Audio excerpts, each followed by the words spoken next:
Hi, I'm Debbie Braun, president of the Aspen Chamber Resort Association. Thank you for tuning in to this edition of ACRA Election Forums. I am thrilled to have two of the mayoral candidates with us today, Cale and Torre. It's like I'm just using first names, right? Hi, guys. Excuse me. How has the campaigning been going? Very, very stressful, exciting, and a great experience to be a part of. Great. And both of you are not coming in as incumbents, so are you finding that you're hearing a lot of people who want to talk to you about changes in City Hall? Most certainly. That's that's a daily discussion that under most circumstances gets discussed a lot. Right. Well, I want to remind all of our viewers that we changed the voting. No, people should not be waiting till November. Please get out March 5th. You should have your ballots in the mail right now, so get them out, take a look, get yourself educated. You guys have definitely been out and doing a lot of public outreach, and for that I'm really, really appreciative, because there was lots of great information to gather as we began to formulate our questions to ask for you. So let's get started. What do you say? Sounds good. Okay, you guys are running for mayor. Did you know that? Oh, yeah. Yes. I knew that. Well, the mayor, I like to think, is the CEO of Aspen. You guys are in charge not only of your community, but your staff members. You have a lot of hard work to do. So I'm going to start with you, Torre. What are two of your leadership strengths? Two of them. Yeah, Just two? All I know right. you have a lot more. I'd say number one, listening. Okay. Being a good listener. I believe in collaborative problem solving. I consider myself a smart person, but not necessarily the smartest guy in the room. I look to others that have expertise in a lot of areas. So listening and getting input, number one. And number two, I think communication back, and some of the oversight that I'm looking to bring to City Hall, I think is one of the best skills that's going to be needed in the next coming years. Yeah. Especially with a new city manager coming in, perhaps new assistant city managers coming in. We're going to need kind of a retooling, a new way of looking at how we do business in City Hall. What about you, Cale? Two of your leadership strengths. First one, I'm never afraid to take the first step. I kind of have been conditioned to when the question arises, who's going first, I'm going to step to the plate and I'm going to be that leader. Great. I've made a lot of mistakes in my life due to being that first one to step, but, there's always something to learn from, being, the protagonist and, trying to solve a problem. And even if you do, learn from it, there's something to be carried away with that. And then, Torre was saying, communication. I am very personable. I love to just, chat with anybody. So I'm looking to bring that to the table, get more of that communication from the community involved, and then also within town council. I think that there is kind of a divide amongst town council and the rest of the office. So I'd like to see, that be a little bit more of a cohesive relationship. Great. I always think a sign of a good leader is when you want your team, your city staff, to succeed, and you want them to, watching them succeed is a way of feeling like you've accomplished something. Yeah. So can you cite an example where your team succeeded and you got to enjoy that process? From a young age, I've been, setting goals and achieving them. I was part of the initial board for the skate park down at Basalt when I was in 7th grade. Same thing with the Basalt skate park, was one of the members who had an output on that. And all throughout my life, I have set goals and I accomplish them. I'm a big marathon runner. And if something I want to attain is in my way, I'm gonna reach for it and attain it. And what about you, Torre? The first one that comes to mind is when I was serving on city council, and we were looking at getting recycling going in our town a little bit more strongly. Right. And we ended up mandating recycling service. And it was a great opportunity to work with our environmental health department out of City Hall. At that time, it was a lot smaller group, and Jeanette Whitcomb was actually one of the heads of the department. And I worked closely with her, and what was so interesting and so rewarding about it was, at first, the answer was, I don't think we can do this. I don't think we can get this done. And we talked about it. We had a couple meetings, and then we started looking at other communities that had successfully implemented it, and started taking what we thought we could adopt here in our own community. And I remember the day, and Jeanette called me, and she said, "I think I found it. I think I found it." And we met again, and sure enough, she was like, "We can do this here. This is going to work." So it was that was a great team effort, and that's something that I'm proud of to this day. Yeah, we just came back from a conference in Disneyland and did some of the Disney training, and they say we should all say yes if instead of no because. So just reframing sort of the conversation, which is what I really hope City Hall looks to do in the coming years. I agree. Okay, identify the most essential element to cultivate excellence and achieve results at the city. What are those? I'll jump in. Go do it, yeah. Say it again real quickly. Identify the most essential element Yeah. to cultivate excellence and achieve results at City Hall. Communication. I'll go straight to it. And that works both in City Hall amongst council members as well as staff and management, but that also goes for the citizenry communicating to the council communicating to staff communicating back to council, and then back to the community to make sure that we're closing the loop on the things that we're trying to get done here. I think that's what's really been lost over the last few years, communication. What about yourself? I would have to agree with Torre. You know, the communication definitely needs to be our number one focus, and I would say that we need to do some more community outreach projects. We have a lot of events going on throughout town that are very geared towards tourism, and it'd be amazing to see some more, locally engaging events that the town is hosting. I agree. Yeah. 100%. I came in here thinking about that as a matter of fact. Yeah. Not necessarily big events, but community-based events. Sure. Well, what's interesting about communication is I often have wondered after the shift program is did we not communicate or did we not get what we wanted to hear and we still move forward? So it's easy to communicate. I think the taxi drivers, they were communicated with. The citizens, they were communicated with. ACRA, we were communicated with. But maybe we weren't telling them what they wanted to hear. So moving forward, when you talk about communication, it's really easy to just say, I'm going to go do this. But how are you going to shepherd, support, and move something as progressive as like the shift program forward? I'll jump in again there. I guess I would disagree with you a little bit. I think where that broke down was the listening. The term is outreach, but a lot of times outreach just means going out there and telling people what you want to tell them.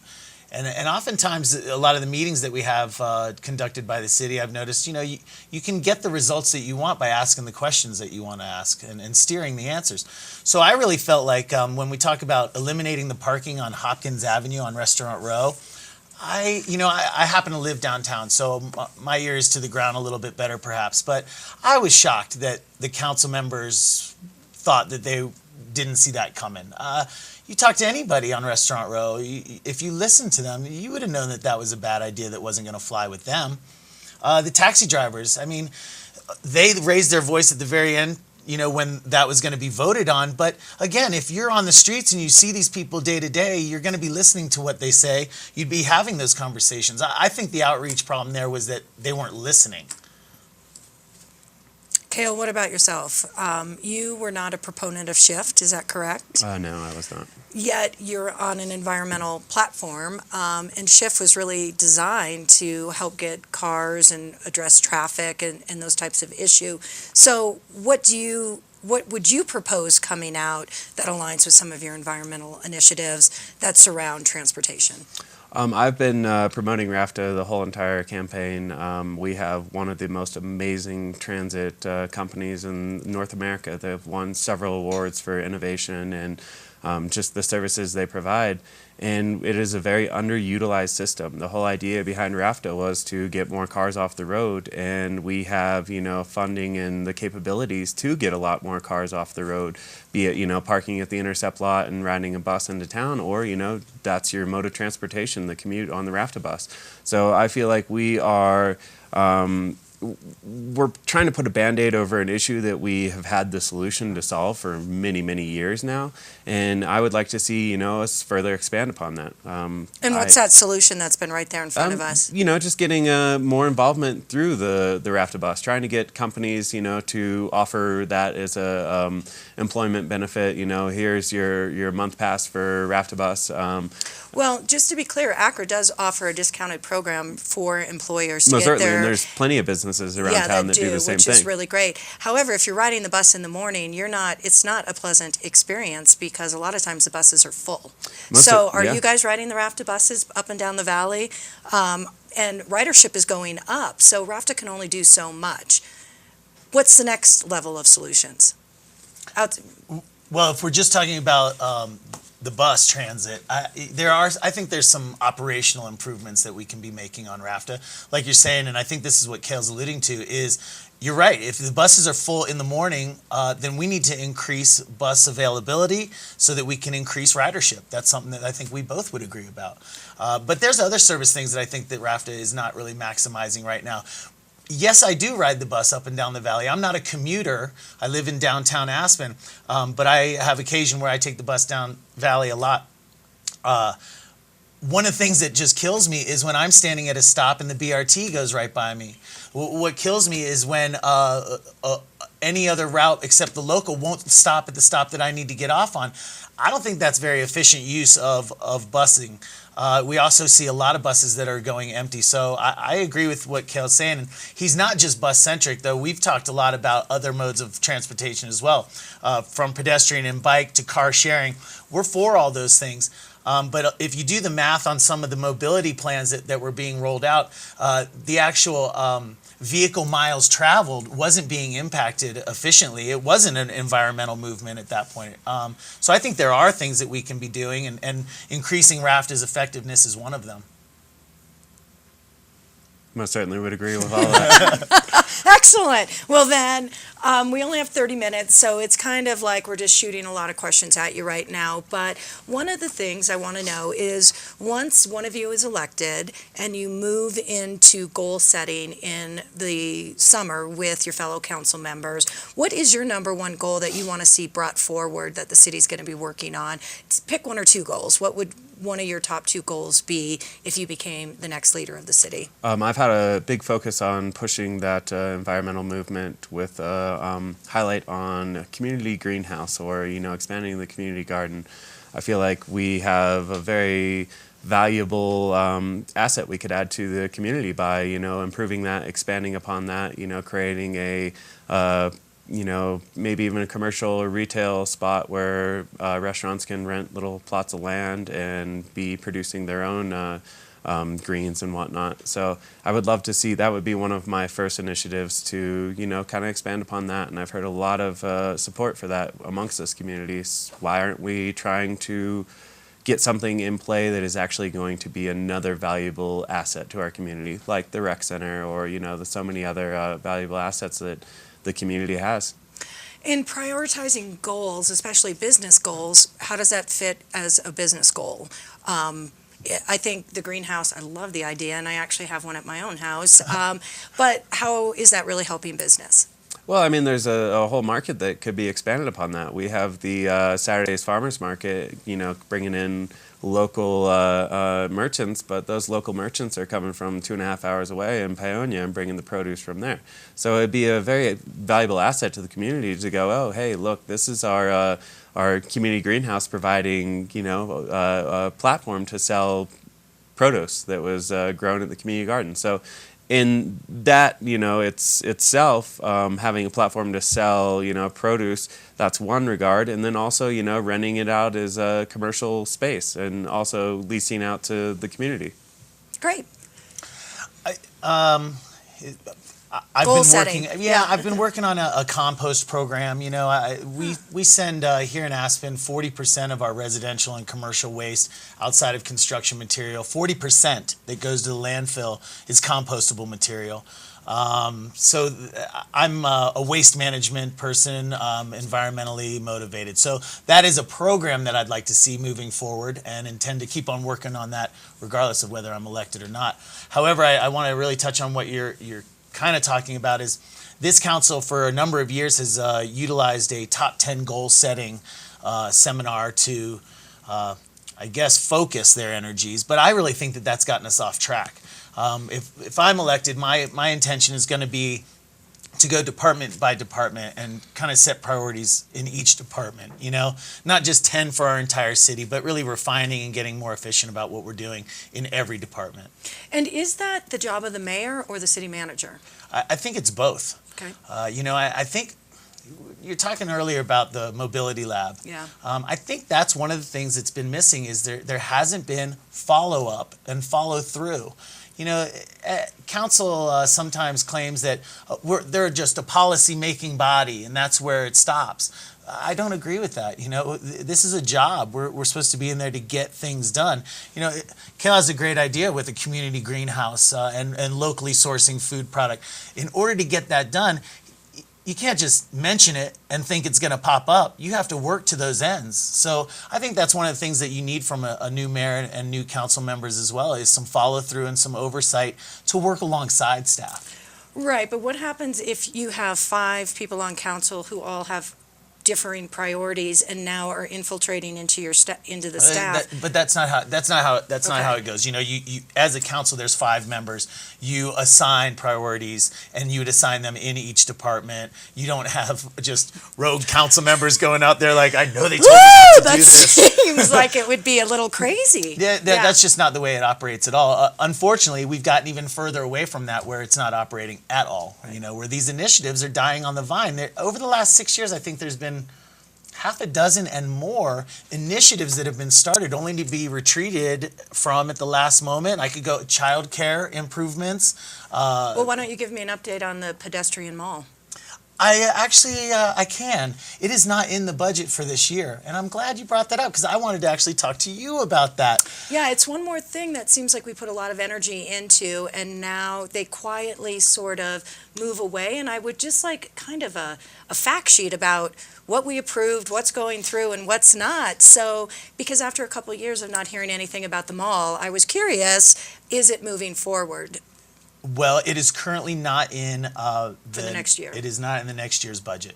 But we paid a lot of people and worked a long time, didn't we, to... You know, I am one of the opportunities going into this and the potential of being the next mayor is I was looking forward to overseeing that project and making sure that that is a capital project that the city accomplishes correctly. I would also like to attack, I'll say it right now, you know, the downtown smell that permeates our town when we're busy. Well, we need to do some things downtown. The mall renovation, you know, I don't want big sweeping changes. I love the historical nature of it, but we do need some upgrades. It is not in the budget, but It seems like it's structural and infrastructure changes, not like... There are some necessary things that are underground, not just about the bricks. Exactly. It's not just about the bricks. Yeah. But, Debbie, it fell off the table. So make that 7 or more things that have fallen off the table in the last couple of years. Okay. Cale, anything that you see that has fallen off the table or they said they were going to do and then were not doing and haven't been communicated properly about that? I mean, there's several projects in this town that everyone would like to see go forward, but you know, getting the support for them is, you know, it's hard to find. You know, everyone talks about the housing movement and how that needs to be the #1 focus, and I would agree with that. You know, if we don't get that solved in the next decade, then we're going to have a huge problem for the middle class in Aspen. I think housing is so incredibly important, and it's one of the goals. I mean, it aligns perfectly with business because it's really, we look at it as workforce housing. Yeah. We must have our employees here so that we can offer the best services. So I mean, however, housing's been touched a lot throughout, so I was trying to stay away from housing a little bit. So let's talk City Hall. let's do. Let's talk the big building. Or the small building. I don't think it's huge, actually. The new City Hall, were you 2 supporters of that concept? Yes or no?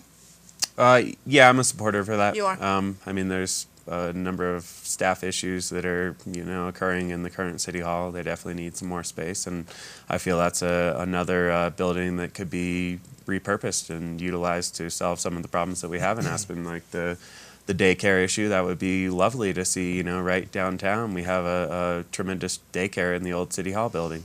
The Armory, that was my next question, is I think years ago we had some kind of vote. I don't know if it was a thumbs up or a thumbs down on the Armory and community use. Like, what's going on with the Armory? Do either of you know? Like, if the It's scheduled to be renovated and Okay. utilized for city offices as well. okay, so Yes. we didn't. It was an advisory question that simply asked the public if they preferred the Armory to be utilized for city offices or community space. Yes. And I think the vote was in favor of community space, but maybe 55, 45, something like that. But technically, it won't be community space because we have to put offices still in It there. was an under- advisory question. Okay. They just, were looking to, shuffle the pieces around. The city is trying to figure out its space needs. Right. When it comes to the new city hall, yes, I was supportive of it being down there in the civic campus that it is. I thought we lost some opportunity with the police station redevelopment. We probably could have put more density there for city offices and alleviated some of the build pressure that we're putting on this one location. I also disagree with some of the current city plans for employee generation and growth. We're adding 11 new employees this year at $1 million payroll increase to the city. The new plans for the new city hall have been said to me that there was 5,000 square feet of unprogrammed space that they will grow into. I think there's a lot of unnecessary meeting space in the building as well. So I would have liked to seen an amended program. I don't think we need everything that they're building there, and it could have been minimized, and I think that really keeps in with the ethic of Aspen. Any housing they're building on the site at the new city hall? No. No housing with it. What about power plant now? So you have the Armory, you have the power plant, the city does, and now the new city hall. What are some ideas about the old power plant? Because I think we're moving into the new city hall. Do you know if we are or not? Have you looked at the plans? I haven't looked at the plans. No. You would know that, I would think. Well, it would be nice if somebody would communicate. I believe we are moving up into that unprogrammed space potentially, but I haven't heard officially, which would open up then the whole discussion on power plant Yeah. again. Any ideas that you guys have for power plant? Again, back to the daycare, the childcare. I think that that's something that we need to expand upon in both of those sites. I get scared when I think about small children in the water right there, but that could just be me. Well, Rachel said the same thing. Having small children at right next to a body of water. Yeah, a rushing body of water. Yeah, I'm going to say that the daycare is capable of keeping small children out of a rushing body of water. I would hope that they are capable of doing that. It's a beautiful location. Yeah, it really is. And it'd be convenient too. You get off at Cemetery Lane and just drop your kids off there and head into town the back way. Yeah. So there's a number of spaces that we could utilize for this growing problem of childcare. Yeah. What do you think? I'll go back to what I said so many years ago. I think that if we can get you a home that's more in the downtown area that makes you happy and that space opens up, I think we should open it back up to the community and let the needs kind of grow organically. I don't see why we don't start off by having everything from community picnics to yoga to Saturday markets to things that are for the community, and then I think the way that it shakes out for the long term will kind of be organically conceived. Right. I think those are all really good points, and you can actually have movies down there because you got the brick building. There's lots of fun things we've been thinking of down there. I would say that ACRA is more suited towards the parking garage because of the summer traffic, trying to acclimate people down at the powerhouse and then turn them back around into the parking garage has its own set of challenges. Most certainly. How long Yeah. have you been down in the power plant building? Just over a year now. Okay. Yeah, it's a great location, and I think when and if we vacate, there's going to be such amazing opportunity for the community. Yeah. Okay, Torre, you're against our Lift One Corridor project, Yes. but you weren't against City Hall relocation. You were for that, too? Because Well- this question is brought to you by a member. So Yeah. it says you are against the Lift One Corridor project and you were against City Hall relocation to Rio Grande. As a voice of business, ACRA looks to development projects and their future influence on Aspen's prosperity and downtown vitality. Somebody wants to know, are you anti-development? No, I'm not. No, okay, I'm for great. smart growth. Yeah. I fully support the Lift One Lodge. I fully support the new lift, the ski museum. I don't support Gorsuch House being built up the hill for so much square footage and amenity space. I think there could be a much better project built there. I also think that the city should partner in and build a world-class World Cup finish arena. Something I visited other ski towns in the summertime even, and I'll go to the finish area and just be like, oh, this is where I watch. This is where they come. I think we should treat that area the same way as that. I think that the long-term impacts of the proposal for the Lift One corridor would be negative on our transportation, on our housing, and again, eroding some of the middle, as we've been calling it, of Aspen. Those facilities up there are not going to be serving the community. They're going to be fully, if you will, visitor amenities. So I'd like to see a project that really returns a little bit more to the community than that upper part. But I completely support the lower part of the development there. When it comes to City Hall, I did not support buying Mark Hunt's building that was overpriced and would have taken a massive renovation. That would have been a nightmare for the city. I do support the new location. We need civic space. I'm aware of that. So no, I'm not fighting against that. Okay, great. Yeah. What about you, Cale? What do you think your responsibility is to the business owners who 2/3 of them can't even vote in our community? Do you feel like you have a responsibility to business or just the voting community?